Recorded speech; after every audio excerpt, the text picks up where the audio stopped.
The flag of ye old England is a red cross on a white background, then add diagonal lines for the flag of old Ireland.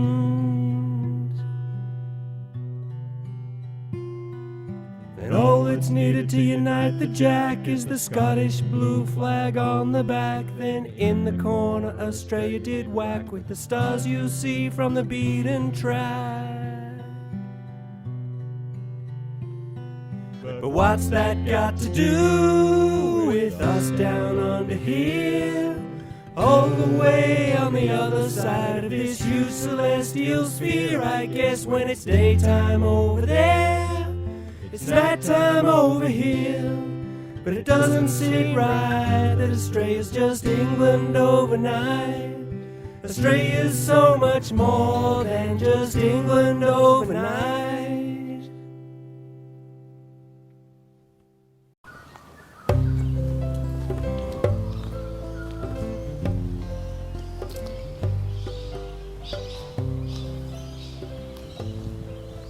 This was my first primary school. I came here from grade prep all the way through to grade 6.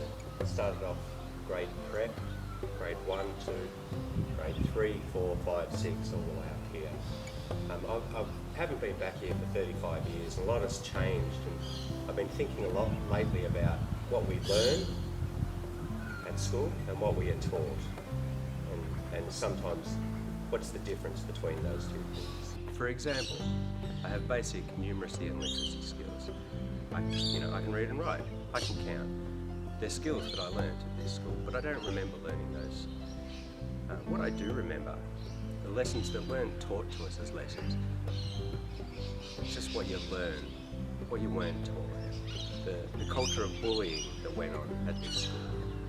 I'm sure that this is an unremarkable school. I'm sure that sort of thing went on at quite a lot of schools. It's something that I really learnt a lot from in this place.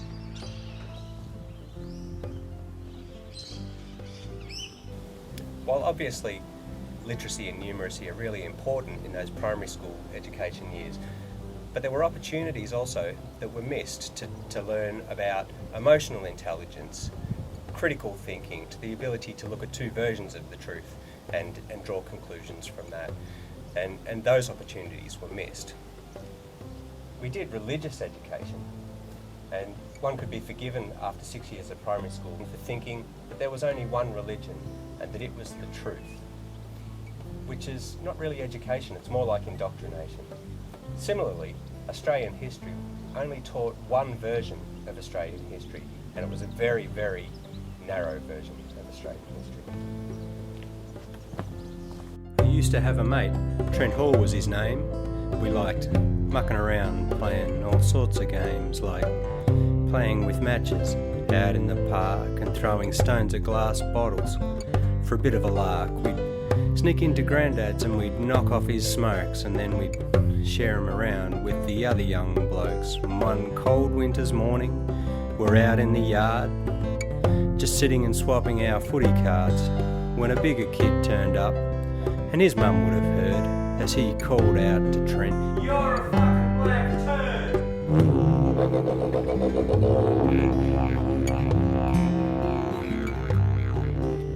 I looked at Trent's face and he was angry and sad. With tears in his eyes he ran and belted the lad, and there was a hell of a commotion, with parents and all. And that was the last time I saw my mate Trent Hall. Now I was young and naive, I just didn't see the Trent was all that different from me. And as I've grown older, I've seen division and shame, realised people are basically the same. Every person alive needs food, air and water, and every mother alive loves her son and her daughter.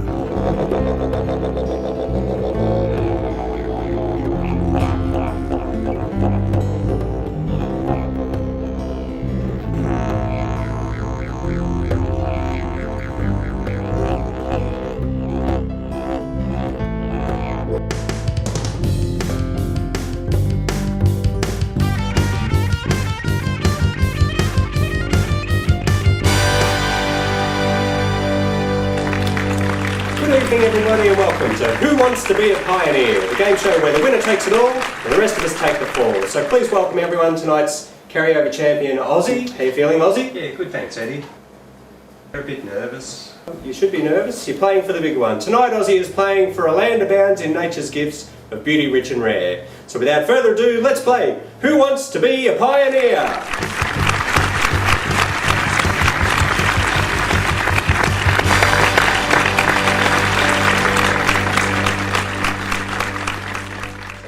First question tonight, Aussie.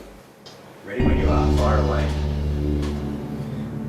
Your shores are discovered by English explorers in the 1700s. They marvel at the unique flora and wildlife, the likes of which they'd never seen before. They meet some of the locals, the indigenous people of the land. Do you A. declare war, B. formulate a treaty, C.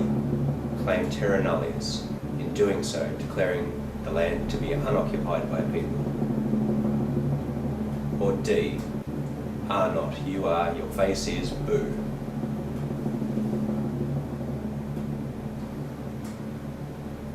And one of these answers is more wrong than the others. What's it going to be, Aussie? A, B, C, or D?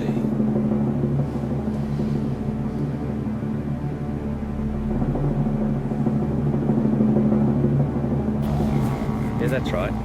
Terra nullius. Land unoccupied by people. There was never a treaty drawn up, and there was never a war formally declared. I wonder if that's why so many white people get upset when an Indigenous performer does a war dance at a sporting event. So in grade 3 we used to have this ritual where they would put us in two lines, boys in one and girls in the other. They'd march us down between these two buildings here down to an assembly area. I remember my friend Trent I don't know whether he wasn't allowed or he chose not to come to the assembly, but I remember walking past here, looking up at him, and he was, baring his bum and mooning us all out the window. And I was 7 years old. That was hilarious. One of the other kids asked a teacher, how come he doesn't have to come to assembly? And the teacher said something like, because he's silly or because he's naughty or something like that. And when we would get to the assembly, they used to stand up there. They had two Australian flags, a portrait of the Queen. We would all sit down on the ground cross-legged, and they would play the national anthem. And I think the expectation was that we would sing along to the national anthem. So I used to live just over on the other side of the creek here. Where I'm standing now, this is Mordialloc Creek, but this is the border of the Wurundjeri country and the Bunurong country. So what would happen is people from one country would come to the boundaries of their country, for the Wurundjeri and Bunurong people, that would be somewhere along this river. And they would light a fire to signal to the people from the neighbouring country that they were here. They would then come and meet. They might do some trade. They might do some ceremonial stuff. And in order to go on to the other clan's country, they would have to get permission from the people of that country.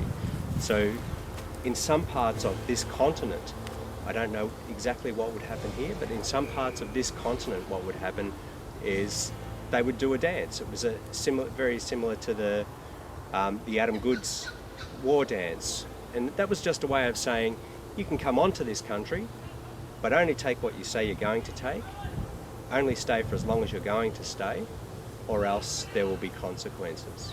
And everyone knew the law, and everyone knew the consequences if they didn't obey it.